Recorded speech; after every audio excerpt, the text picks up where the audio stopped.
Hi and welcome back to the Gemhawks YouTube channel. Today I'm feeling just mildly festive. Happy December to you all. And what I thought we could do today is show you how to make a little something that could be jewellery, it could be earrings if you size it down, it could be a fun pendant, or you could just want to hang that on the tree. It's entirely up to you. I'm going to give you a close-up of that in a moment. So it's a very lovely shape to work with. I'm making a 5-pointed enclosed star today. You could make it with as many points as you like. A 7-pointed star makes it a fairy star. You can just play around with the design as you like. We are using a very minimal amount of materials today, about 20 to 24 inches of 1mm gauge wire. I'm working with antique bronze colour coated, and a couple of short lengths of your 0.4mm gauge wire. Now you can, if you want to, use a contrasting colour or just go with a similar colour as I am going to do. You can also upgrade with a single bead. What you will need to do before you start your project is see if the bead hole, the drill hole in the centre, will actually go onto your 1mm gauge wire. Now there are lots of ways that you can extend this project even further, but as a base project it makes a really lovely fun gift for family, friends, loved ones, or decorations for the workplace or at home if you desire. And as I say, it uses a very minimal amount of materials. As a little bonus, after I finished showing you how to make the enclosed star, I'm going to call it a pendant because I always think in terms of pendants, but it can be exactly what you want it to be. But after I've shown you all about how to create the star, there's going to be a little bonus appearance on the end of today's video from my good friend Mr. Michael Wolfman. Now he has sung a beautiful cover of a Bing Crosby number, which I hope you enjoy as much as I do.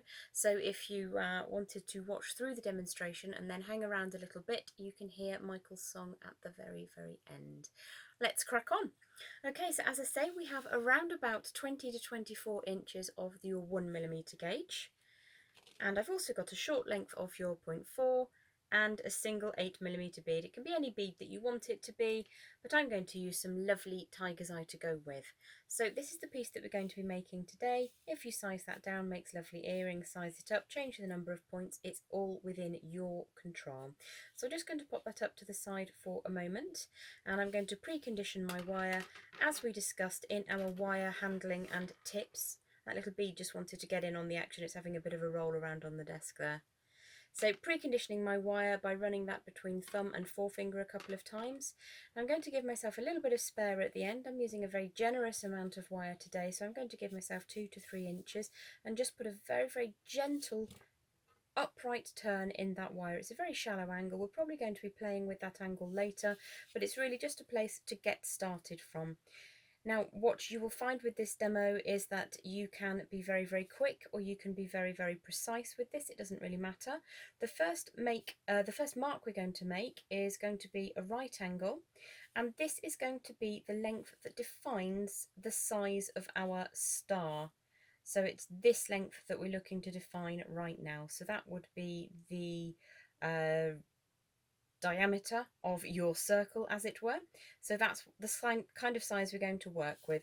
So I've got my length set now in my mind, and I'm just going to coil up the wire just to get it out of the way. Now I've warmed that through, so just coiling that around won't give it too much damage at all, and it will just make it easier to work with. So the next thing I want to do is I'm going to work with the angle we've just created, and I'm going to turn that wire back on itself to come all the way back up. Now what you'll see is this is a very baggy kind of open bend at the bottom. We're not going to worry about that overly for the time being, but what I do want to do is see if I can get a fairly accurate measurement. Now we're going to make 4 bends which come back on themselves to become the points of the stars. So this is our number 1 bend. So I'm going to very carefully line up some straight edged, or straight facing pliers rather, and draw the wire back in and around on itself. Now again, that's quite an open bend. We're going to sharpen that up in a little while, but what I'm using is a visual aid to see where these bends need to occur so that all of our straight lines are approximately the same length. Now you can, if you prefer, use a rule, but this is a way to do it which is very quick indeed. So I'm always bending back in on itself so that we create almost a spiral, and as I open those out slightly you'll be able to see. So I'm just going to put that side by side get that last measurement and bring it in again on itself. Now let's have a count of the bends. We've got 1, 2, 3 and 4. So for the last section, I'm just going to bend that down by hand. I don't want a hard angle to occur here. I just want a very gentle mark to show me where the end is going to come from. Now what I'm going to do here is just open these out ever so slightly, so that you can start to see the formation of the star that we're heading for. Now you can see that one of those bends is kinked already. That's not a problem because we know exactly where we're supposed to be aiming for. So what we would do now is just take a little bit of time to open these out and give them that sharp pointed effect on each of those bends. And in handling the wire over and over again, what we're doing is kind of work hardening it and setting it. So once I'm happy with that bend, I'm going to give that a bit of a squish. Just going to open this out slightly and then work on sharpening the points of the stars that we're working with. So they do all need to be opened out slightly as we move around. And then when you're happy that you've got quite a nice sharp tip to your star, you can give that a bit of a flat squish. So we're going to work on each of these in turn, like so. Open it out slightly, draw that back on itself to get some nice straight lines, spin it around as you need to, and once you've got some lovely straight lines going on at the tips of your stars, what we can do is just give them some squishes. Now you'll see it looks a little bit lopsided for the time being. We're not going to overly worry about that for now, but we're just going to start bringing that into its star formation. So you can see that I just need to support that while I bring it back into true, and you can see that we've got the little tiny bend that we created on that last segment to show us where it needs to intercept over the top here. So I'm just going to draw that up ever so slightly so that I've got a little bit more work hardening in the top of the star there, and you can see that we've got our first segment is almost complete. So with this project, you can take a really long time to make it absolutely perfect, or you can go for a slightly more rustic effect. It is entirely up to you. I'm just going to give you the basic idea and the basic function of how this is going to come together. So what we're going to do now is, where we came to the end and we put a very slight bend in the end, we're just going to draw that into almost 90 degrees and just open up a little bit of that spare wire like so, and just give ourselves a little bit of room to breathe. So I'm going to look at that and see if all of my angles are as I want them to be. So I think possibly I just need to play with this until it sits as perfectly as I want it to be. As I said before, it doesn't have to be 100% perfect. It's entirely down to you how rustic or how perfect this is. The process is the same. So once I've decided that I'm happy with the overall form of my 5-pointed star or pentagram, I'm just going to grab at the top of the wire where it comes over to the left, and I'm going to grab that about 2mm above, or rather to the left of where that bend happens at the top. I'm just going to push the wire back so that it now sits around that first upright that we've left to create ourselves something to hang it from. Once I've got that bend into position, I'm actually going to swap to some broad flat facing pliers, hold that in position really carefully, turn it upright to show you that I'm just going to circle around, and this is just as if we were doing a basic wrapped loop. And I'm going to do that twice until the wire comes back in the same direction, and we can just tighten up those loops by putting one side of the pliers on one side of the upright, the other side opposite diagonally, and just tighten that up. So you can see that we have now trapped our shape into position. So what I need to do now is rewarm this wire and start to make a little bit of a circular form. Now if you wanted to, very simply, you could just take the wire around the back of the design, trim off, and you would have an open 5-sided star to work with, which is really lovely by itself. But what I'm going to do is to start by turning this wire, just using the heat of my hands, the warmth of my thumbs and fingers, just to get that to start forming a circle. So what I want to do before I start wiring the outer layer of wire to the star itself, I'm going to create the basic circular form. If you wanted to use something that's round a pot or a round mandrel, you certainly can, but I find it easier just to go with the flow and have that warmed through and passing back over the front of the design at the top. Take the tail out of the way so it doesn't get too much on your nerves. So we've got our basic design here. Now you could very, very basically wrap around the top, add a bead or not as you prefer, and leave it open. I think that looks quite pretty by itself, but I am going to show you once how to wrap the outer circuit to the star points.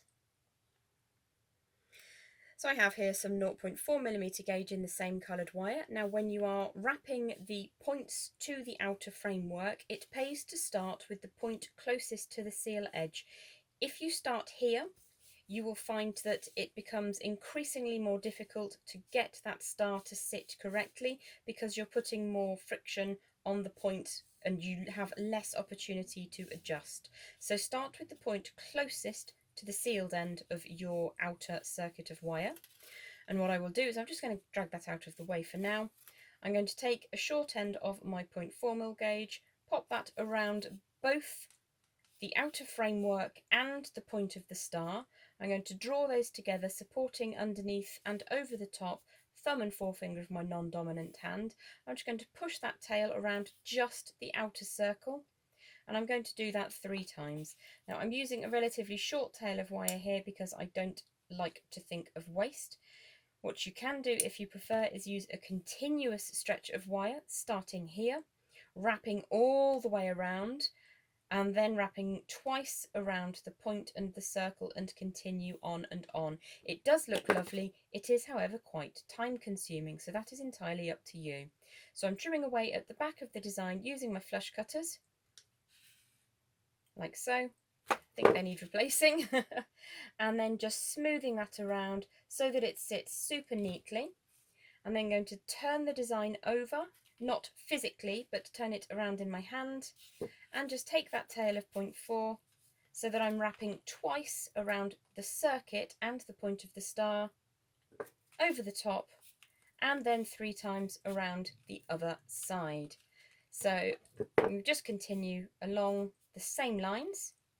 I have probably used quite a long piece of wire here, but that again is because I am not a fan of wasting too much.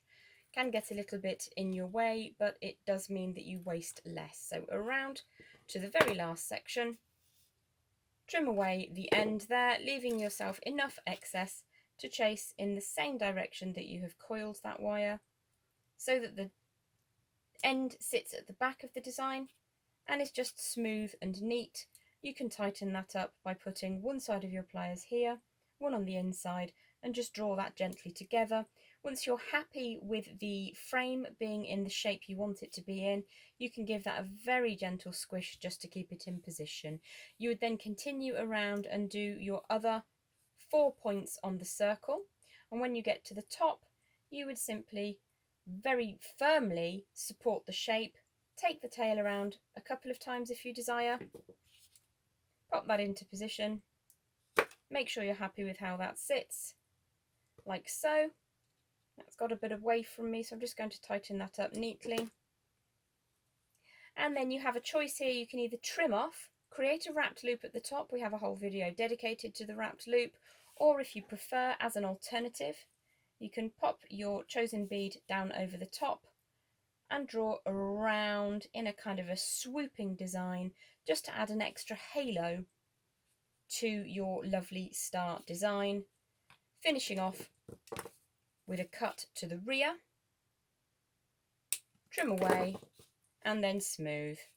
And then, as I say, we do have a video dedicated to the wrapped loop, so you can add a wrapped loop at the top. And at this point in time, you will be able to just sit and make sure that this sits exactly how you want it to. Get that lovely and flat. Smooth the coil so that they're nice and tidy. And then you get yourself a little wrapped loop on the top. I'm just going to hold that down. The reason it's springy is because we didn't add each of these coils. If you add them, this sits much more neatly, obviously. So there are 2 alternative ways to sit that bead at the top, and then a little wrapped loop over at the very top, And you've got yourself a lovely little either piece of jewellery or decorative hanging for the window, something to go on the tree or something to gift. You can even pop these on the table for Christmas ideas to go with name tags if you're catering for an army of people coming through to your house. It's just something that you can add to. You can also, if you wanted to, pop some little faceted beads around the outside just using a very delicate wrapping technique, which I will show you in a future demonstration. For now, my lovelies, I'm going to leave you in the capable voice of our lovely friend Michael. Do enjoy, and I'm going to pop a link to his YouTube in the description beneath. And also look out for Facebook Lives on Monday on Gemhawks and Gems Gembox for metaphysical and sterling silver jewellery, as well as some handcrafted goodies. And do feel free to share if you've enjoyed this tutorial. Leave me some comments, leave me some love, and let me know what you want to see more of in the future. Here's Michael. I'll see you soon.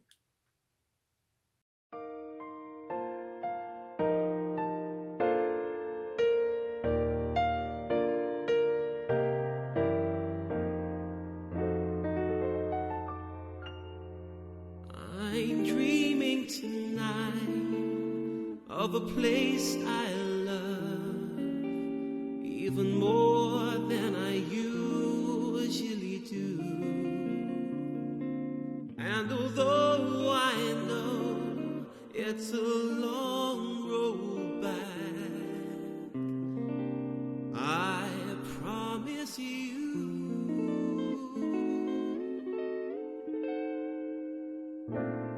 I'll be home for Christmas. You can count on me. Please have snow and mistletoe and presents by the tree.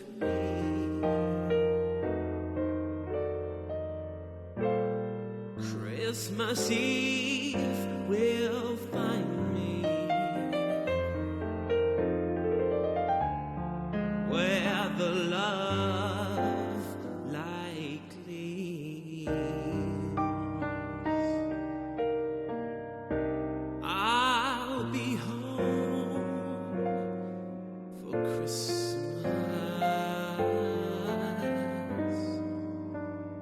If only in my dream.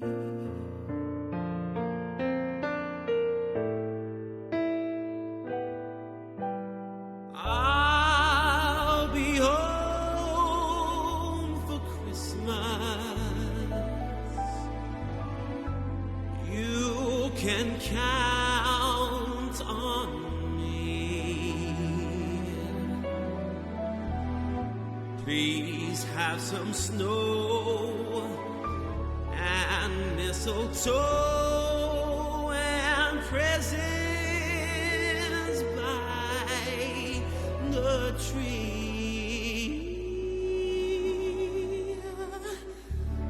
Christmas Eve will find me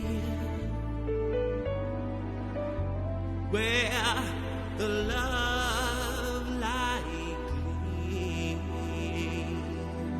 is. I'll be home for Christmas.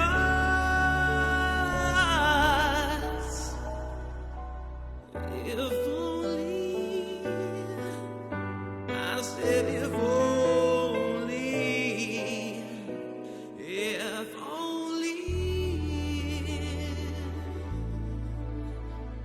my